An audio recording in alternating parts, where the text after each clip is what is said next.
There is a quiet conversation happening inside your body right now, at this very moment. It isn't happening in words or thoughts. It is happening in the way you move through your own home. It's in that slight hesitation before you step off a curb, or the way you might subconsciously look for a sturdy chair arm before you sit down with a cup of coffee. We often dismiss these small adjustments. We tell ourselves, "Oh, I'm just getting a little older," or "I'm just being careful." But what if I told you that these small, daily habits are actually a roadmap? They are clear signals telling us exactly which parts of our independence are strong and which parts might need a little extra support. This isn't about fitness in the way a gym trainer talks about it. It isn't about looking a certain way. It is about something much more valuable, your freedom.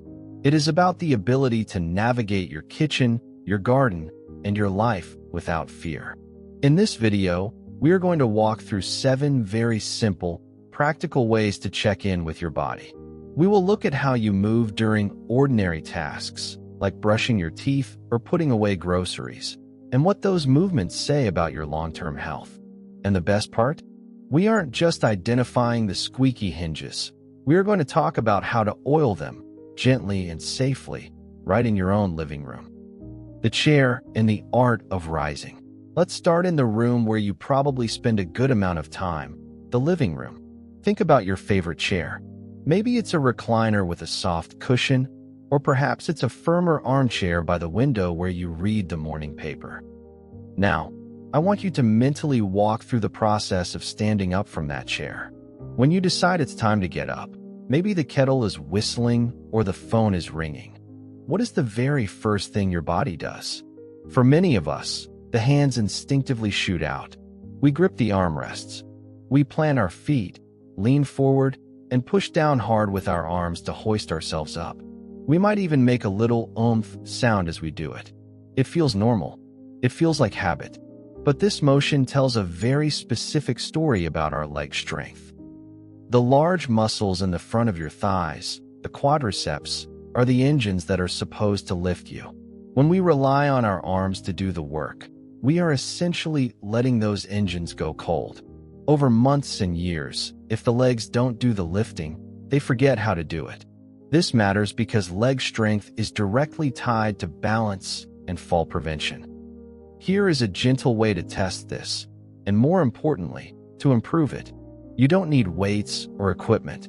You just need a sturdy dining chair, something stable that won't slide. Sit in the chair and scoot your bottom slightly toward the front edge so your feet are flat on the floor.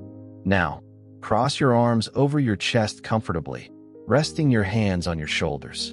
Take a breath. Lean forward slightly at the hips, nose over toes, and try to stand up using only your legs. If you find your feet lifting off the floor or your body rocking back to get momentum, that is okay. It's just information. It tells us the brakes and accelerators in your legs need a tune-up. To build this strength back, you can practice this exact movement. You don't have to stand all the way up if it's too hard. Just push into your feet until you feel your bottom almost lift off the chair. Hold it for a second and relax. Do this 3 or 4 times while you're waiting for your morning toast to pop or during a commercial break on TV. Always listen to your knees. If there is pain, stop. But if it's just effort, a feeling of work, that is good. That is your body waking up. By keeping these muscles awake, you are ensuring that you can get out of a car, off a park bench, or up from the toilet without needing help. That is real independence. The floor and the fear of bending. Let's move to a situation that happens to almost everyone, usually when we least expect it. You are in the kitchen, maybe slicing a banana for cereal or opening a letter, and something drops. A spoon clatters to the floor. A pen rolls under the table. In that split second, what is your emotional reaction? Do you feel annoyance? Or do you feel a tiny spike of worry? Do you look at that object on the floor and think, is it worth picking up? Or, how am I going to get down there? This hesitation often stems from stiffness in the hips. As we age, our hip joints can become like rusty gate hinges. They don't want to glide smoothly. So, When we need to reach down, instead of bending at the hips and knees, we tend around our backs. We curve the spine like a fishing rod. This puts tremendous pressure on the lower back, which can cause that sharp pinch or ache we all want to avoid. When the hips are tight, we lose the ability to squat or lunge. This changes how we interact with the world. We stop gardening. We stop playing on the floor with grandchildren or pets. We start buying grabber tools so we don't have to bend. But keeping the hips mobile is easier than you might think. We need to remind the body that it is safe to bend. A great way to practice this is at the kitchen counter. Stand facing the sink or the counter and hold on firmly with both hands for support. Place your feet a little wider than your shoulders. Now, imagine there is a small stool behind you. Keep your chest lifted. Don't look down at your feet. Look straight ahead and gently bend your knees and hips as if you are about to sit on that imaginary stool. Go only as low as feels comfortable. Maybe it's only 3 or 4 inches. That is perfectly fine. Then, press through your heels to stand back up. This motion, the hinge, is how we are designed to pick things up. It saves your back. If you do this a few times while waiting for the water to boil for your tea, you are greasing those hip joints. You are reminding your body that down is a safe direction. Think about a neighbor of mine. Let's call her Susan. She stopped gardening because she couldn't bend over to pull weeds without back pain. Once she learned to bend her knees and use her hips instead of her spine, she was back in her flower beds within a month. It wasn't that she was too old to garden. It was just that her mechanics needed a small adjustment. Reaching for the stars or the sugar bowl. Now, let's look upward. Think about the cupboards in your kitchen. Where do you keep the things you use once a year, like the holiday platter or the big roasting pan? Usually on the very top shelf, right? Now, try to remember the last time you reached for something up there. Can you lift your arm straight up so that your upper arm is right next to your ear? Or does your arm stop somewhere around forehead height? Do you have to arch your back and tip your head way back just to get your hand high enough? This ability to reach overhead is about shoulder mobility, of course, but it is also about something much deeper, your lungs and your ribs. Our rib cage is designed to be flexible. It expands when we inhale and contracts when we exhale. But if our upper back becomes stiff from sitting at a computer, reading in a soft chair, or simply gravity pulling us forward over the years, the ribs get stiff, too. When we can't reach overhead, it is often a sign that our rib cage is locked down. This matters because a locked rib cage limits how deeply we can breathe. If you find yourself getting winded just by walking to the mailbox, it might not be your heart. It might be that your lungs simply don't have the room to fully inflate because your posture is restricting them. We want to open that space back up. We want to invite the air in. Here is a soothing movement you can try. Find a clear space against a wall in your hallway. Stand with your back gently touching the wall. Your heels can be a few inches away from the baseboard so you don't feel like you're tipping over. Rest your head and shoulders against the wall. Now, raise your arms out to the sides, bent at the elbows, like a goalpost or a cactus shape. See if you can gently slide your hands up the wall and then back down. You might feel a stretch across your chest. You might feel some work in between your shoulder blades. That is your body opening up. Even just holding your arms out to the side and taking 5 deep, slow breaths can help. Imagine you are trying to stretch a tight sweater across your chest. Doing this creates space.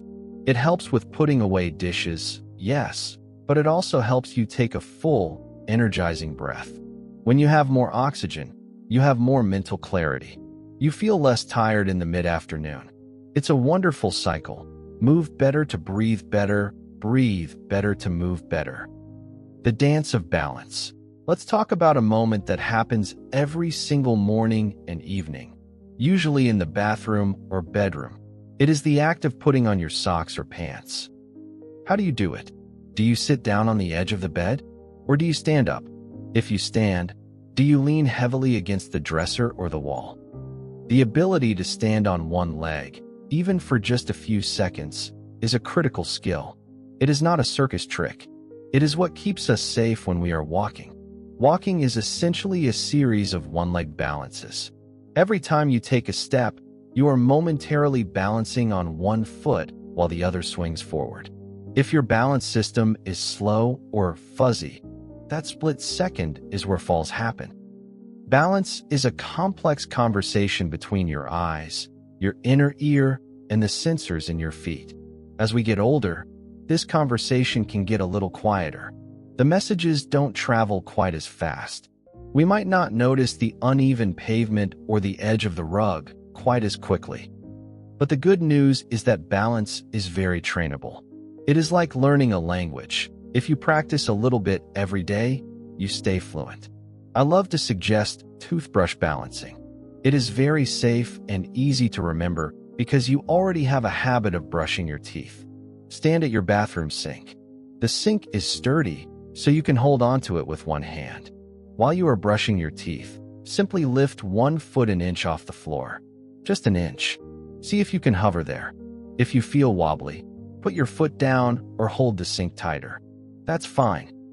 Try to hold it for 10 seconds, then switch legs. The goal isn't to be a statue. The goal is to challenge your brain. Every time you wobble and correct yourself, your brain is learning. It is recalibrating. Please, always be safe. Never close your eyes while doing this, and always have a hand ready on the counter. Over time, you might find you can let go of the counter for a second or two. You might notice that when you are walking in the garden on uneven grass, you feel steadier. You don't feel that panic of tipping over. That confidence comes from those 2 minutes at the sink every morning.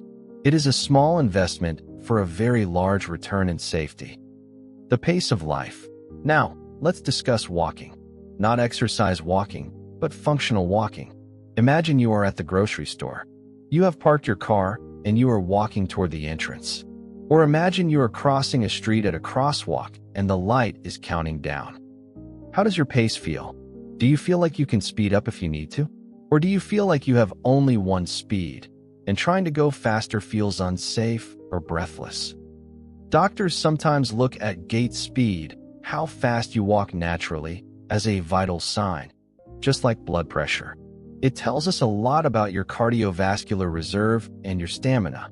If you find yourself always trailing behind your spouse or friends, or if you feel the need to stop and rest after a short distance, your body is telling you that your endurance engine needs a little tuning. We aren't trying to become sprinters. We just want to have a spare gear. We want to know that if it starts raining, we can hurry to the car. If the grandchild takes off running toward the swings, we can catch up. You can build this stamina gently. Next time you are out for a walk, maybe getting the mail or walking the dog, try playing a little game with yourself. Pick a landmark, maybe a lamppost or a specific tree a little ways ahead. Say to yourself, I am going to walk briskly to that tree. Pick up your pace just a little. Swing your arms. Breathe rhythmically. Once you reach the tree, slow back down to your normal, comfortable saunter. These little bursts of effort are very good for the heart. They remind the heart that it can beat a little stronger. They remind the legs that they can move a little quicker. It shouldn't be exhausting. You should still be able to talk.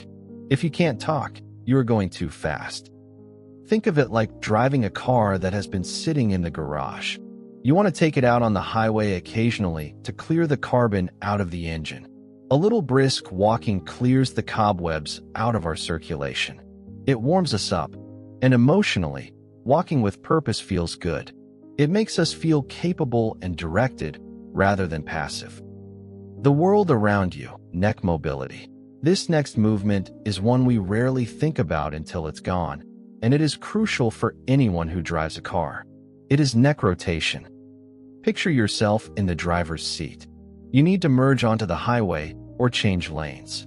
You glance at your side mirror, but you also need to physically turn your head to check your blind spot. Can you turn your head far enough to see? Or do you find yourself having to twist your whole upper body, shifting your shoulders just to look back? When our neck becomes stiff, our world physically gets smaller. We stop noticing the birds and the trees to our left. We might not see someone approaching us from the side in a crowded store.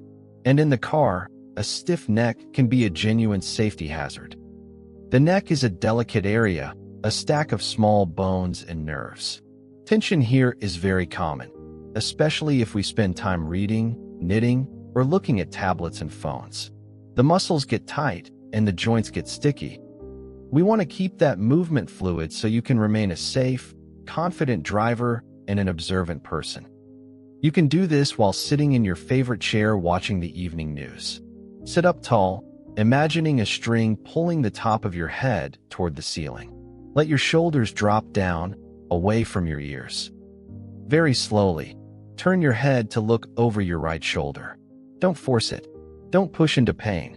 Just look as far as your eyes can see. Maybe you spot a picture on the wall or a lamp in the corner. Pause there for a gentle breath.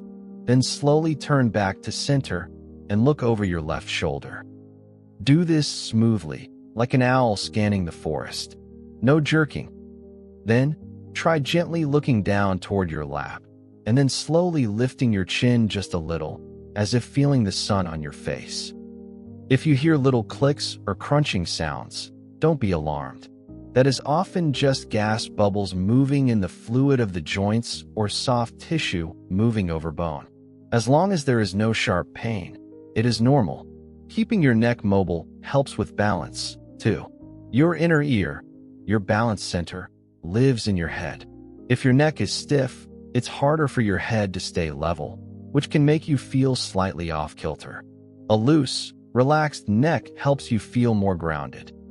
The ultimate challenge, getting down and up. We have arrived at the 7th movement. This one is the big one. It is often the one that causes the most anxiety, but it is also the most powerful predictor of longevity. It is the ability to get down onto the floor and get back up again. I know what some of you might be thinking. I haven't sat on the floor in 20 years, or if I get down there, I'm going to need the fire department to help me up. I understand that fear. It is valid. The floor feels very far away when your knees ache or your strength feels low. But here is why this matters. Falls happen. If we fall, the most dangerous outcome isn't always the fall itself. Sometimes, it is the inability to get back up. Being stuck on the floor is a helpless feeling, and we want to avoid that at all costs. Being able to get up from the floor means you have a safety net built into your own body. It means you have the core strength, the leg power, and the coordination to rescue yourself. Now, I am not asking you to drop to the floor right now if you don't feel safe. Please, listen to your body. But I am asking you to think about maintaining the components of this movement. You can practice the mechanics of this using your bed or a sturdy sofa. You don't have to go all the way to the carpet. Practice lowering yourself onto one knee while holding onto the bed. Can you put a little weight on that knee? Can you use your other foot to push yourself back up? This is called a half kneel. It is the transition step. It's how we get up to weed the garden, how we scrub a stain off the rug, or how we play with a new puppy. If you feel confident and safe, and perhaps have a family member nearby, you can try the full movement on a soft carpet. Have a sturdy chair right next to you.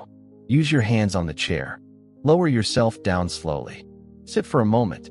Then, use the chair and your legs to climb back up.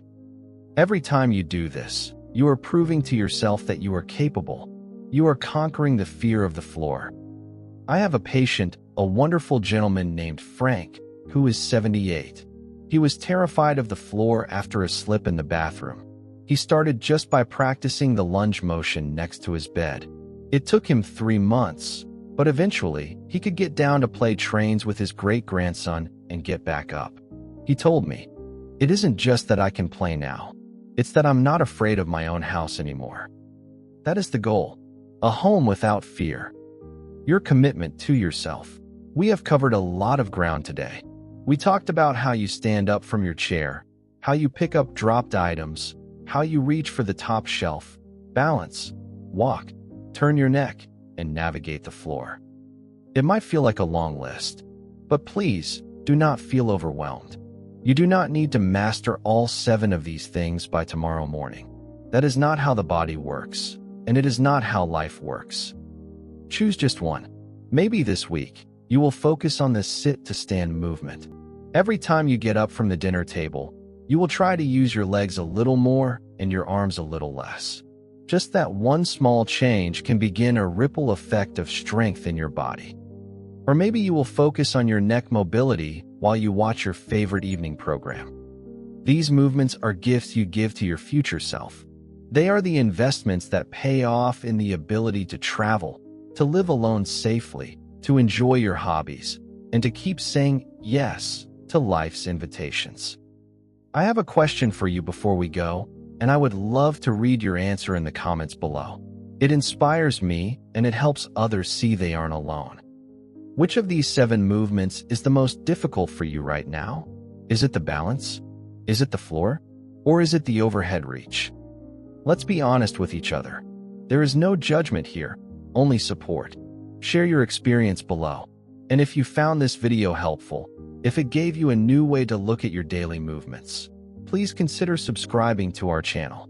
We are building a community of people who believe that our later years can be our strongest years. Click that subscribe button, and let's keep learning and moving together. Take care of yourself, move gently, and I will see you in the next video.